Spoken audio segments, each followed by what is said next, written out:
streets is full of cash. One more place where American taxpayer dollars seem to have ended up. It's a shame, huh? It's a shame. And the Chateau Fondroy is just one of at least 15 chateaux and villas and ranches that Mobutu and his family own in Europe. Do you recognize this picture? This is my house in Brussels. Yes, this is mine. Sir, I'd just like you to explain to us, where did you get the money? You have mentioned houses, castles. Don't I have a right to have houses and castles? Do I have this right or not? Have you seen these documents?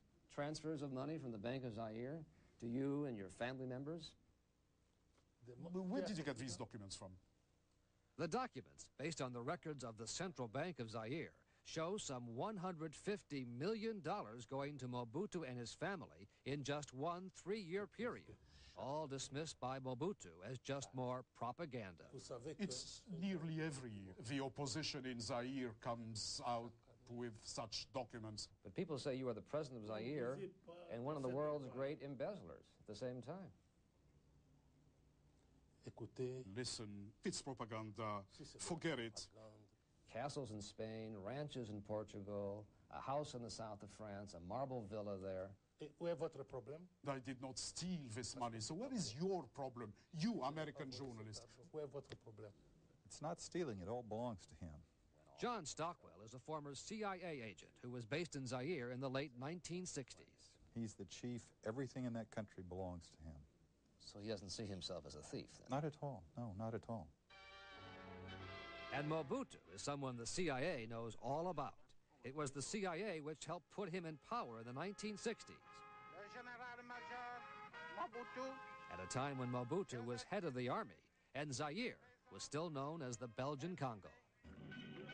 But Stockwell says the legacy of champagne and corruption that had been left by the Congo's white colonial rulers was something Mobutu quickly picked up on. Stockwell recounted how early on Mobutu stole a delivery of CIA cash intended for rebels in the neighboring country of Angola. A courier went out with, just like in the movies, with a briefcase, handcuffed to his wrist and delivered the cash. How much did he pocket? 1.3 million. It was known in Washington. Absolutely. Nothing could be done. What could you do? And that's been the attitude in Washington since the days of Presidents Kennedy, Nixon, Carter, Reagan, and Bush.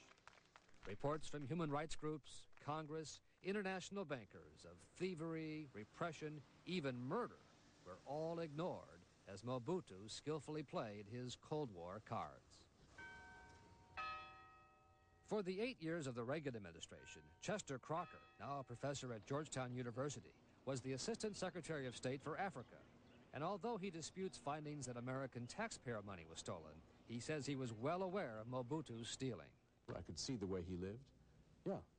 If you knew all this, why didn't you cut him off completely? Well, that sounds easy, but it is easier to get rid of what exists than it is to replace it with something better. But he survived for 28 years because of that kind of thinking. What's the alternative is the question that we would often ask ourselves. We're not living in Connecticut, Brian. We're living in the world as it is. We didn't invent that world.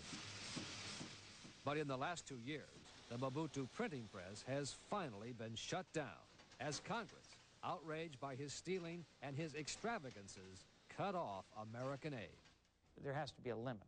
And the limit is, you don't let a person rape his country 6 ways from sundown and then continue to support him. But with an incredible resilience that has marked his 28 years of rule, Mobutu remains in power in Zaire, seemingly oblivious to what's happening in Washington or even his own country. These are some pictures taken recently in your country. These people live in paper shacks. You have chateaus, castles, villas in the south of France. Look how these people live, and look how you live. How do you reconcile that? Are you familiar with these scenes? Do you ever get out in the street to see these things? What happened? At that moment, the room went black, and to this day, we don't know if the room full of Mobutu security guards were behind it. But 5 minutes later, when the lights came back on, Mobutu said he had one last thing to tell us about his wife's charity work. Do you know what my wife has done for these people?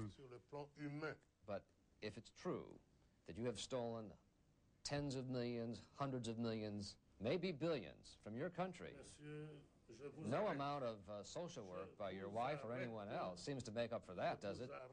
I stop you. Don't say that I have stolen. No, you have to withdraw this word, otherwise I'm not continuing. It was Washington that put Mobutu in power 3 decades ago and kept him there with hundreds of millions of taxpayer dollars. And now some say, before it's too late, it's up to Washington to clean up the mess it has made in Zaire. What I am absolutely convinced of is that so long as Mobutu is there, tens of millions of Zairian people are doomed. And the only chance for a better future is to have him removed from the scene.